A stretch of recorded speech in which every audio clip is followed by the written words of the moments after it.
નમસ્કાર વિદ્યાર્થી મિત્રો, હું पटेल आशा हिंदी शिक्षक कक्षा 8 का दूसरा गद्य ईदगाह पढ़ाऊँगी। ईदगाह यानी कि क्या? तो ईदगाह यानी कि मस्जिद। जो मुसलमान जो लोग होते हैं वो अपने अल्लाह की नमाज पढ़ने के लिए मस्जिद में जाते, उसे ईदगाह भी कहते हैं। जैसे हिंदू मंदिर जाते हैं, सिख गुरुद्वारा जाते हैं, ख्रिस्ती चर्च जाते हैं, उसी प्रकार मुसलमान लोग अपने ईदगाह जाते हैं। तो इस ईदगाह गद्य में एक छोटे से बच्चे की बात की गई है। वो छोटे बच्चे का नाम था हामिद, जो अपनी दादी अमीना के साथ रहता था। उसके माता पिता की मृत्यु हो गई थी, तब से वो अपनी दादी के साथ रहता था। उसकी जो दादी थी अमीना, वो बहुत गरीब थी। उसके पास इस बच्चे को पालने के लिए भी पैसे नहीं थे। ऐसे में ईद आती है। ईद यानी कि जो हम हिंदू जो लोग होते हैं वो दिवाली का त्यौहार मनाते, उसी प्रकार मुसलमान ईद का त्यौहार मनाते हैं। तो ईद कब आती है? तो रमज़ान महीने के पूरे 30 दिन के बाद ईद का त्यौहार आता है। और जो मुसलमान जो लोग होते हैं वो ईद का त्यौहार बहुत धाम पूर्वक मनाते हैं। तो ऐसे ही ईद का त्यौहार हामिद और उसकी दादी के लिए बहुत बड़ा त्यौहार था। लेकिन ये त्यौहार भी हम देखें कि जो अमीर लोग होते हैं वो तो अपने हिसाब से त्यौहार मनाते, लेकिन जो गरीब लोग होते हैं तो उसके पास पैसे तो होते नहीं, तो वो इतना त्यौहार कैसे मनाते? तो ऐसे में उसकी जो दादी अमीना और हामिद दोनों के पास इतने पैसे नहीं थे कि ईद का त्यौहार मनाए। फिर भी हामिद तो बच्चा है, उसके पास केवल 3 पैसे थे। फिर भी वो जो ईदगाह उसके गांव से 2 कोसों दूर था, वहाँ पर मेला लगता था, ईद का मेला लगता था। तो उस मेले में कई प्रकार के खिलौने, मिठाई, कई चीज़ मिलती थी। तो हामिद उस मेले में जाने के लिए बहुत उत्सुक था। वो अपने दोस्त महमूद, सम्मी, मोहसिन, नूरे सभी दोस्तों के साथ मेले में जाने के लिए तैयार हो गए। उसकी दादी तो बहुत दुखी थी कि हमारे पास तो पैसे नहीं, हम कैसे ईद का त्यौहार मनाए, निगोरी ईद क्यों आती है, उसको बहुत दुख हो रहा था। गाँव के सभी लोग बहुत खुश थे, लेकिन ये उसकी हामिद की जो दादी थी अमीना, वो बहुत दुखी थी। हामिद तो बहुत खुश था क्योंकि वो मेले में जाने के लिए तैयार हो गया था अपने दोस्तों के साथ। उसकी दादी को लग रहा था कि सब जो उसके दोस्त थे वो अपने पापा के साथ जाएगा, मेरा ये बच्चा कैसे जाएगा।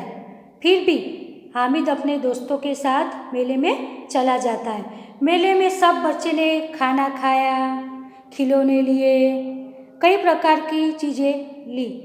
हामिद के पास 3 पैसे थे, वो खिलौना भी ले सकता था, खाना भी खा सकता था, लेकिन उसने ऐसा नहीं किया क्योंकि वो बच्चा था। वो अपने घर की हालत और अपनी दादी की हालत वो देख रहा था कि उसकी जो दादी है, जब वो रोटी बनाती थी तब उसके हाथ जल जाते थे।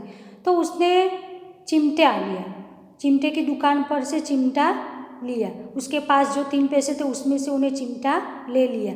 और चिमटा जब उसने हामिद ने लिया तो उसके जो सब दोस्त थे वो उस पर हंसने लगे कि ये क्या लिया तुमने, खाया पिया कुछ नहीं, खिलौना नहीं लिया, और लिया भी तो क्या लिया, ये चिमटा। तो वो कहने लगा कि आपके जो ये खिलौने हो वो घड़ी भर में टूट जाएंगे, लेकिन मेरा ये चिमटा है, उसे देखकर मेरी अम्मा, मेरी दादी है अमीन दादी, वो बहुत खुश होगी और मुझे बहुत दुआएं देगी। तो बड़ों के जो आशीर्वाद होते हैं वो हमारे लिए अच्छे होते हैं, तो इसलिए मैंने चिमटा लिया। और आपके जो खिलौने तो टूट जाएंगे, लेकिन मेरा ये चिमटा तो देखो, आप उसको ज़मीन पे भी पटको तो भी उसका कुछ नहीं होता। ऐसे तर्क उसने दिए। तो उसके जो दोस्त थे वो भी उससे इम्प्रेस हो गए, कहने लगे कि सही बात है, हामिद ने तो बहुत काम की चीज़ ली है, तो हमने क्या लिया, खिलौने, माटी के खिलौने, मिट्टी के खिलौने, वो भी टूट जाएंगे। तो ऐसे हामिद ने अपना चिमटे के बारे में तर्क दिया। तो सबने उसका चिमटा बारी बारी खेलने को लिया और सब दोस्तों के पास जो जो खाने की जो चीज़ें थी वो सब हामिद को थोड़ी थोड़ी दी। क्यों? क्योंकि उसका चिमटा उन्हें लेना था, देखना था कि कैसा है।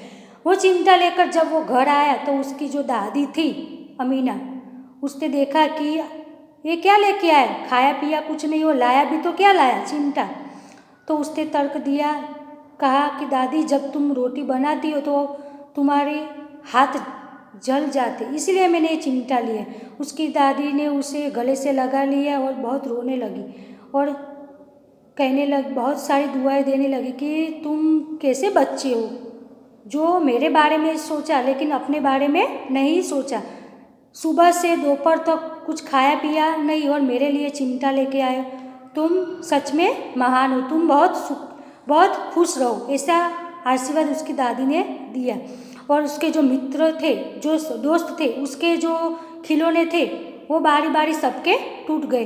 तो इस गद्य में एक छोटे बालक की, बाल मानस की बात की गई। जो गरीबी में जो पलता है बच्चा, उसको पहले से ही पता लग जाता है कि क्या करना है। क्या उसके पास जो पैसे थे उसने काम की चीज़ ली लेकिन अपने व्यर्थ खर्च नहीं किया। तो उसी प्रकार इस हामिद की बाल मानस की इस गद्य में बात की गई। तो अब हम आगे इस गद्य को देखेंगे।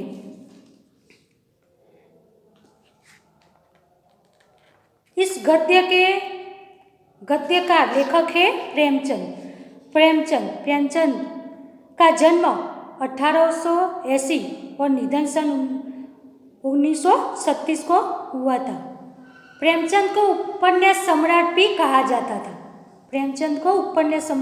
जाता था। इसमें नोट कीजिएगा। प्रेमचंद का जन्म वाराणसी उत्तर प्रदेश के लहमी नामक गांव में हुआ था। उनका बचपन का नाम धनपत राय था। ये भी नोट कीजिएगा कि प्रेमचंद के बचपन का नाम क्या था। तो प्रेमचंद के बचपन का नाम धनपत राय था। आरंभ में वे नवाब राय नाम उपनाम से उर्दू में लिखते थे। बाद में प्रेमचंद नाम से हिंदी में लिखने लगे। मैट्रिक उत्तीर्ण होते ही अध्यापक बने, किंतु गांधी जी के असहयोग आंदोलन में सक्रिय होने के लिए उन्होंने सरकारी नौकरी त्याग दी थी। गोदान प्रेमचंद का सर्वश्रेष्ठ उपन्यास है।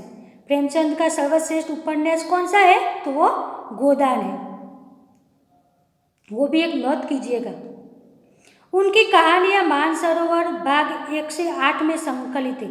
साहित्य में प्रगतिवाद चेतना को उजागर करने के लिए जागरण तथा हंस पत्रिकाओं का संपादन किया था। प्रेमचंद की भाषा बोलचाल के निकट की है। ईदगाह प्रेमचंद की अमर कहानी है।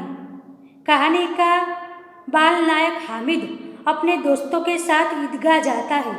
जब अन्य बच्चे खिलौने और मिठाई खरीदते हैं, हामिद अपनी बाल सहज इच्छाओं का दमन करके अपनी दादी अमीना के लिए चिमटा खरीदता है। इसमें दादी के प्रति प्रेम तथा उपयोगी चीज खरीदने की विवेकपूर्ण बुद्धिमत्ता प्रकट होती है। पाठकगण बालक हामिद के त्याग, सद्भाव और विवेक को देखकर भाव विभोर हो जाते।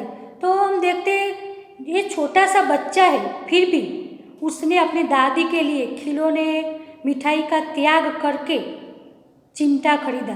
तो इस गद्य में, इस कहानी में हमें हामिद की बाल सहज जो इच्छाओं का त्याग करके जो चिमटा खरीदने की बात है वो उजागर होती है।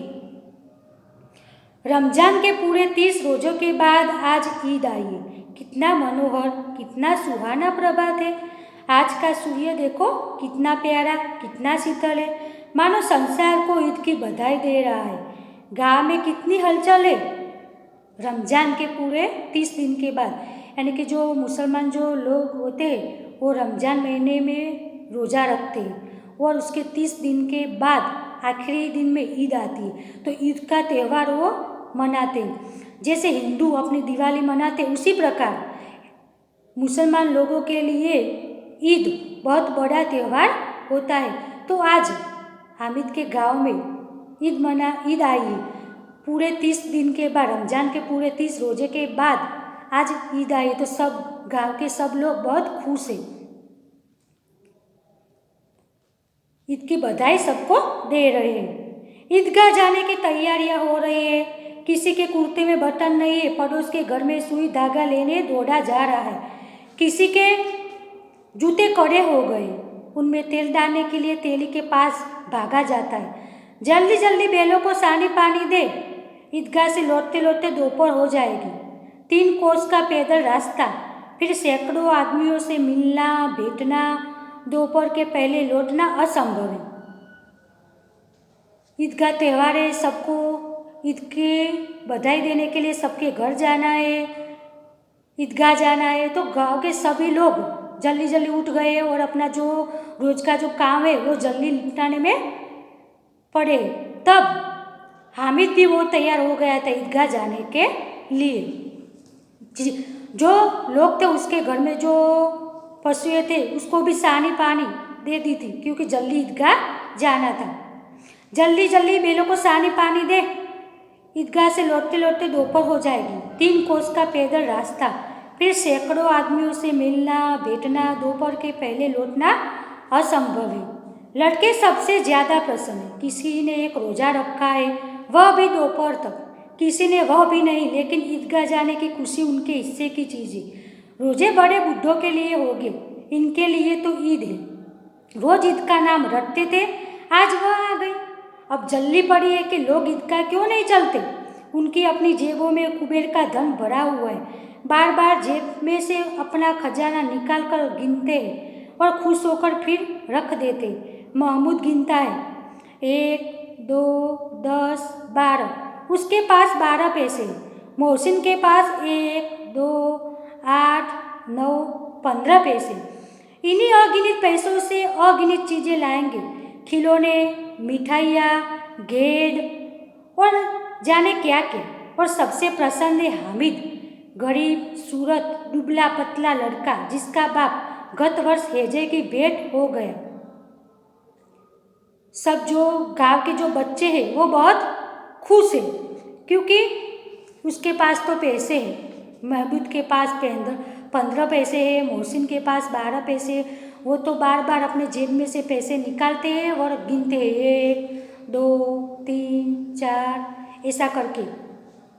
महमूद गिनता है, मोहसिन गिनता है, और सबने रोज़ा रखा है या नहीं रखा, उसके पास इतने पैसे हैं। तो वो बहुत उत्साहित थे कि हम मेले में जाएंगे, वहाँ से खिलौने लेंगे, मिठाइयाँ खाएंगे, ऐसे वो बहुत खुश लग रहे थे। लेकिन उन सब में सबसे ज़्यादा खुश तो हामिद था। हामिद ऐसा लड़का था, वो गरीब दुबला पतला, उनके माता पिता भी नहीं थे, वो अकेला उसकी दादी के पास, बूढ़ी दादी के पास रहता था, उसके पास पैसे भी नहीं थे, फिर भी वो बहुत खुश था। ईद के इस त्यौहार में वो ईदगाह जाने के लिए, ईदगाह पे जो मेला लगा है उस मेले में जाने के लिए वो बहुत खुश था। सब बच्चे के पास पैसे थे, इसीलिए वो खुश थे कि वहाँ से हम अगिनत चीज़ें लेंगे। लेकिन हामिद के पास कुछ भी नहीं था, फिर भी वो खुश था।